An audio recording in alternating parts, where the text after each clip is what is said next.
Daftaboutcraft, the craft beer podcast. We love passion on Daftaboutcraft, and we're always talking about how passionate we are and how passionate other people in the industry are.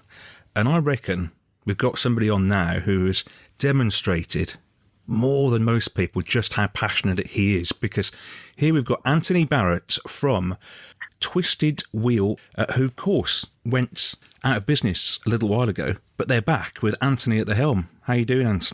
I'm not so bad, gents. You? We're good and very happy to have you on to tell your story. Are you a madman or is it passion? I think it's a combination of both, to be honest with you. To do what you're doing in the current climate, it's brave. I've been in situations before where I've had successes, etc., and walked away from them for various different reasons. I couldn't do it with Twisted Wheel. I couldn't bring myself to do it. The opportunity was there, so I took it, and whatever happens, happened. Just for people who aren't aware, although I'd imagine a lot of people who are listening to this will be, but just sort of, so what happened in the last few months then with Twisted Wheel, and how have we got to this situation then? What's been going on? Well, we were packaging one day and two blokes from HMRC walked in and put a load of tape all over the stock and said, yeah, you're not allowed to sell anything. We then got called up into the office where we were told as of Thursday the week after we had no job. This was the 9th of December. Personally, I thought, right, okay, I'll leave it till after Christmas, take stock, try and find another job. I managed to get the IPs, the insolvency practitioner's details. So I contacted them just to see what was going to happen with the company, etc. And the opportunity came up to buy the name and a few of the assets. So I have a couple of friends that basically said, if you want to go for it, we'll back you. And that's what happened.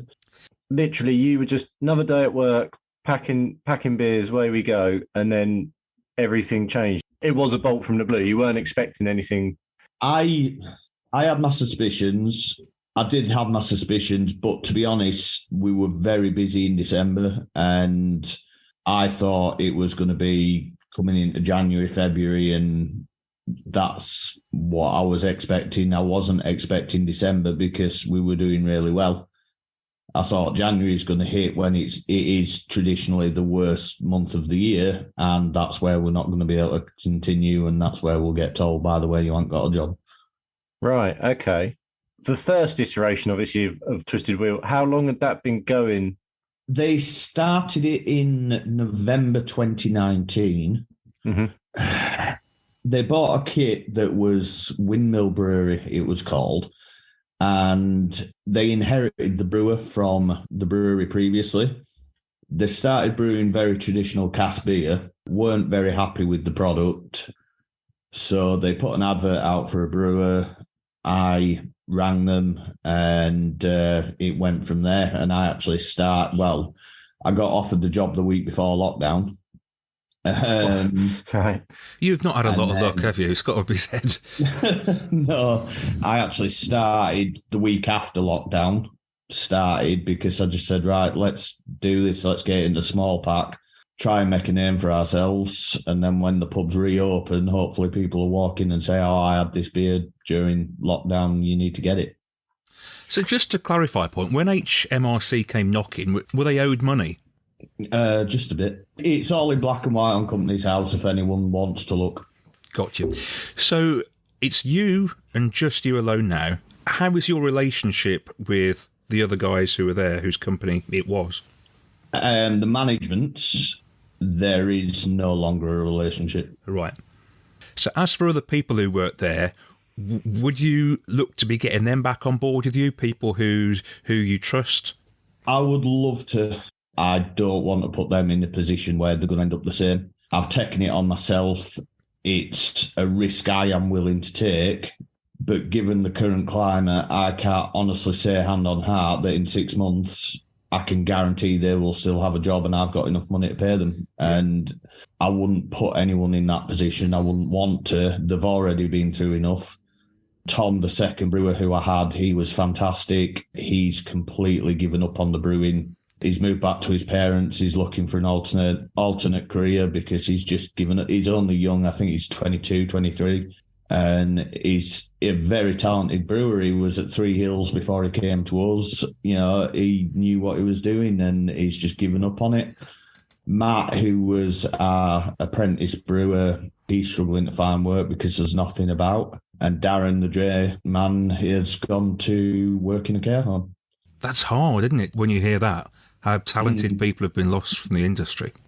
Yeah, it is. I mean, don't get me wrong, in 6 months, if I'm flying, and I can guarantee I'd love to get them back. Whether Tom would want to come back, I don't know. Matt, I'd love to have back. Darren, I would, but who knows in 6 months what's going to be happening. You've taken this on. You've taken the name, the brand, and Twisted Wheel at the moment, therefore survives. What's the background? Or is this just sort of now, all of a sudden, this is a heck of a lot to get your head around in a very short time? 2009, I was very young at the time, very naive, very cocky. And we again entered into a recession. So ended up going bankrupt. And that's actually when I found brewing. I moved down south to Hogsback, bankrupt, had nothing. Started at Hogsback as basically an UG on 15 grand a year, which 15 grand a year living in Surrey is, even then, you'd have been better off on benefits, to be honest. But I worked my way up there, and by the time I left, I was on very good money. And then, went from there. I think all of this says a lot about your character, and we asked listeners to send in questions for you, and there's a question here that fits in quite well with your character from Dan Lawson. He says, after everything that's happened and with everything going on, how did you find the motivation to resurrect the brewery when many would have just walked away? I'm not happy unless I've got something to fight for. I never have been. It all stems from school. My head of year once turned around and said to me that I was a waste of space and I'd never amount to anything. And as bad as that comment is, that's kind of driven me ever since she'd said it. Every time I feel down or I feel like I want to give up, it's just like, no, you're not going to be right. It's just ingrained in me, I think. That's who you are, isn't it? You'll keep on doing that. So this is almost third time lucky then. So where do you start? How do you pick all this up, and what will be your first move? You've got a 700 litre brew kit now, haven't you? It's shared, yeah. Yes, I saw that. You're in with Ben's, who looked like very nice hosts. I read the sort of post. They could see why traditional and craft can work together, and that looks hopefully like a nice match for a bit. Well, Ben's had a lot of grief. I consulted for him when he first opened and helped him out with the recipes and this, that and the other. But Ben's very patriotic. You can tell that by the logo. Yeah. Union Jack in the logo. And people take that as racist. He's made a few comments on Facebook that have been joking, that have been taken the wrong way, and he's had a lot of grief for it.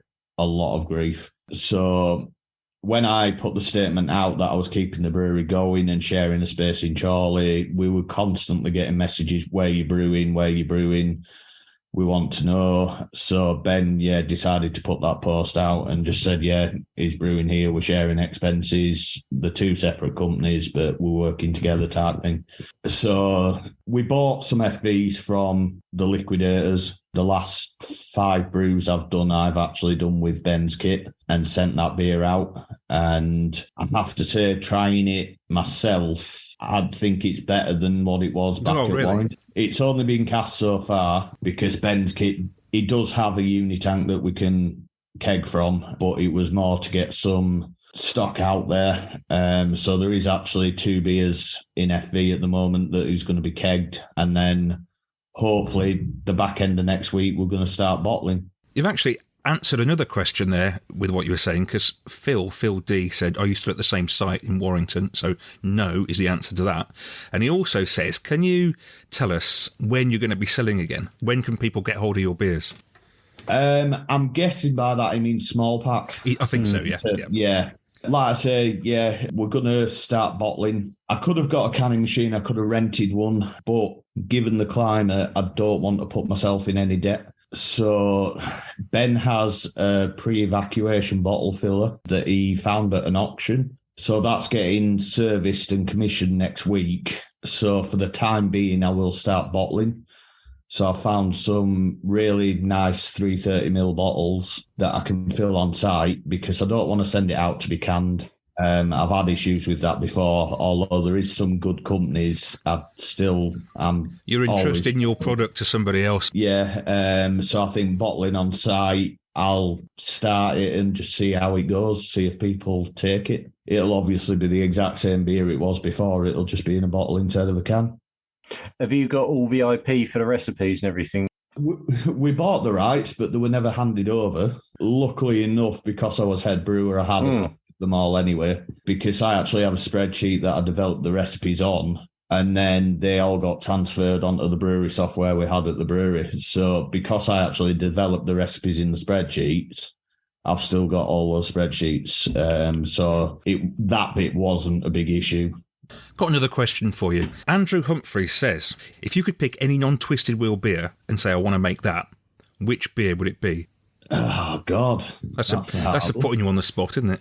I suppose another way of saying that is, what beer do you really like that you'd like to have a go at making? Well, I've made no secret of it in previous podcasts and stuff. My favourite beer is Landlord. I could probably take a stab at making that if I'm being honest. I'd have to say the one I would like to is probably Jaipur. I guess some beers are so well established and well known that you just would never go there, though, would you? Well, yeah. I'd only do it from a personal curiosity point of view. Because, I mean, it's like when I were at Vocation, Life and Death was based on Heady Topper. It wasn't obviously a copy, but it was a very similar sort of beer. But yeah, I think Jaipur is one that I've always loved it, especially in cask. I just think it lends itself to cask so beautifully. While we're talking listeners' questions, one here from Cal O'Callaghan, who says, will that move away from Warrington be permanent, or will you be enticed back there? Who knows what the future holds? My partner lives in St Helens, so it was a lot easier when I was working in Warrington, I'm not going to lie, because now we're in Chorley, it's a good 45-minute drive. But like I say, I don't know what the future holds. I don't know whether the situation at Ben's will continue past the initial agreement we've got is for a year. They might outgrow it. We might outgrow it. Neither of us might even see the end of the year with everything that's going on. I don't know. Bearing in mind the climate, what are you going to do differently to what Twisted Wheel was doing before to make it work? And that's one from Ethan Hitchcow. He asked that. That is a big question, isn't it? In an ideal world, what would you do to make it work? Twisted Wheel went through a lot, obviously, with COVID, having to move premises because the premises we were at originally got sold off, so we couldn't stay there. And then when trading actually started again, it went straight into the cost of living crisis. We'd grown quite rapidly because beers were in demand, and I just don't think they were set up to continue at the size they were. So the whole reason I've gone to Ben's is because, A, it's a hell of a lot smaller brew kit. All I have to do to break even is brew and sell 2 brews. So anything on top of that is effectively profit. My overheads are very, very low. I've had investment, but I haven't borrowed money to be where I am. And the investors know the state of the industry and know it might take them 5 years to get paid back. And they're very aware that they might not get paid back at all. They have put their faith in me to do everything I can to make it work. And I will die trying. You get these breweries who come along, it's a big fanfare and they do really well, they're really hyped up, and all of a sudden they go quiet. Do you think Twisted Wheel suffered a bit from that? Too big, too quick? Yeah, almost. that's the question. Did they get too big too quickly? And also, does a brewery sort of get swept along in it all and start doing things they don't really want to be doing just to keep up? I wouldn't say so. Twisted Wheel was very different to that because I genuinely didn't know until it was put out on Facebook that it was shutting just how popular we were. I mean, yes, I know how much we were brewing, how much we were selling, but when you're constantly in the grind and you go in at 6 o'clock in the morning, you're brewing, you go home. I haven't looked at Untapped since the Vocation days because I hate it. I stay well away from the beer forums on Facebook and stuff now because I hate them as well, other than the professional forums that are on there. So I didn't really understand just how popular it had become. And that was never relayed down either. Although I knew what we were selling and we were selling quite a lot, I didn't realise just how much love for the brand there was out there. in terms of the growth, I believed at the time it was sustainable growth, and it's confusing because I know how much we were brewing. We were selling it, so I don't know. It's quite bleak, but I've got a question that hopefully sort of brings up a bit. It is what it is, but it has been very tough, and it is great that Twisted Wheel has been saved. What Twisted Barrel beers can people expect in hopefully the next few months? Basically, a lot of what we were doing previously. The cask beers always sold really well, and I do believe the sort of beer we brewed lent itself to cask. Because cask is served slightly warmer and it's got more of a gentle condition behind it, you tend to get a lot more fruitiness out of it. And when the cask is kept well, it's a really sessionable drink. We have done so many comparisons. So like, say, Speed Wobble, I'll brew a batch and take some off a keg, some off a can, and the rest goes into cask. It's the exact same beer. We haven't brewed it separately. It hasn't had slight tweaks. It's the exact same beer that goes into can that goes into cask. And I do prefer cask. I always have. The kegs sold really well as well. Cask will be the core range. So it was Sunday Sessions, Moral Panic, Speed Wobble. I will throw some specials in there as and when I get chance. And then keg, I'll probably do maybe Moral and Speed in keg.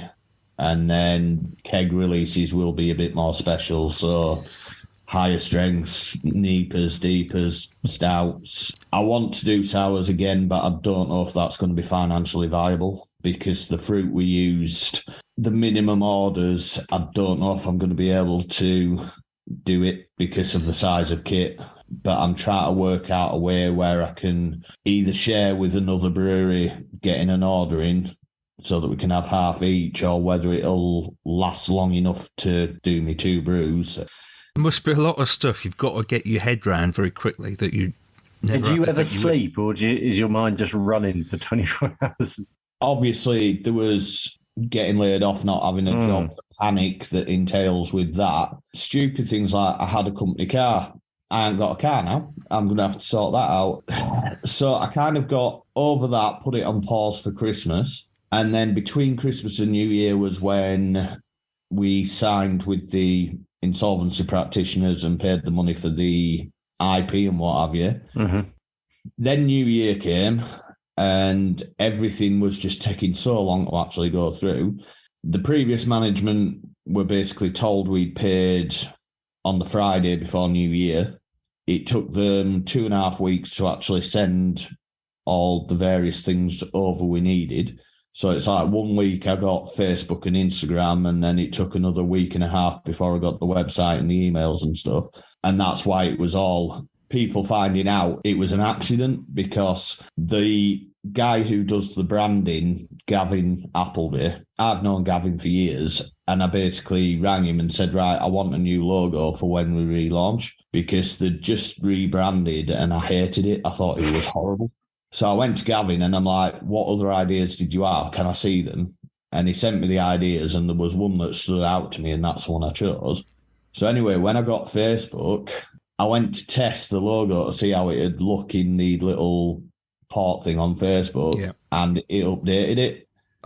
Within 10 seconds, someone had commented saying, what's going on here? And I'm like, oh, for God's sake. I wanted to launch it when I had the website and everything like that, and launch it professionally. And it was just like, what's going on here? Are you back? What's going on? And it's like, oh, for God's sake. I rang my partner and I was like, oh, this has happened. And she's like, well, you're going to have to say something. So I thought, right, I tell you what, I'll just tease everyone and I'll say, right, announcement at 5:00.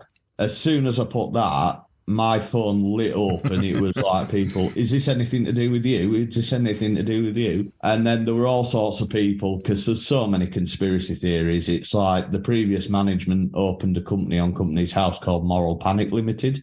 And they did that on the 16th of October, I believe it was. So I think everyone thought that it was just reincarnated from the previous owners. And I think a lot of people still think that haven't heard any of my interviews or seen anything. And I will clarify that now. They are absolutely nothing to do with it. It's me doing everything. I'm writing the invoices, I'm brewing, I'm delivering. You're in control. That's the big thing, isn't it? Whatever happens now is all down to you. Yeah, that's exactly it. Your survival, you've got to have cash flow for your survival. So your beers, I'm going to imagine they're not going to get very far for now. They're going to stay locally. You're going to get them out to as many places as you can and build yourself up that way. Yeah, that's the plan. I mean, the first 5 brews, I actually did a cast out, which I deliberately did because I knew it wouldn't sell very quickly. That was purely so that I had something to offer because I knew I was going to run out, which I did. I made the mistake last November of booking a holiday to Cornwall. I went last week because it was bought and paid for, and my partner would have absolutely killed me. And it just came at the complete wrong time. It was like, right, I've just taken over a business. I've just put 3 brews out. The beer's all pretty much sold, and I need to brew again to keep me going the week after. And it's just, yeah, it's all been a bit up there. How are people sort of out of the area going to get hold of your beers? Because when you start shipping stuff out, it's the cost thing again, isn't it? It's difficult. Yeah, the cost thing, that's going to be the hard thing. So hopefully if I can get enough range, I'll go back onto Bruiser. I will approach eBrewer, see if they will do it. If I open the web shop again, postage is going to cost too much. It's a nightmare trying to get your beers further afield. Yeah, I think it's about £15 now. I can't absorb that, and I would never expect a customer who's ordering like 12 bottles to absorb a £15 delivery fee. But unfortunately, that's what we're having to deal with at the moment. So like I said, using platforms like Bruiser and eBrewer, I think will be the way forward. I've still got to figure that out, and I will figure it out because I do want to get bottles out, etc. The demand is there. The reason I mentioned Speed Wobble is I made it down to Ipswich in one of the craft places we have, and Dave was there, had it on my stag do, right. And it flew.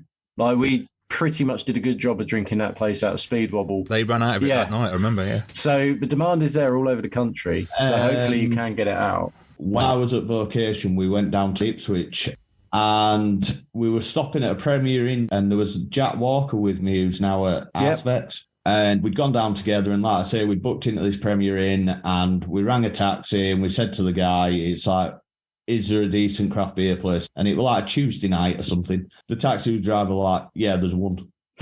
Yeah, it's about right. There is one.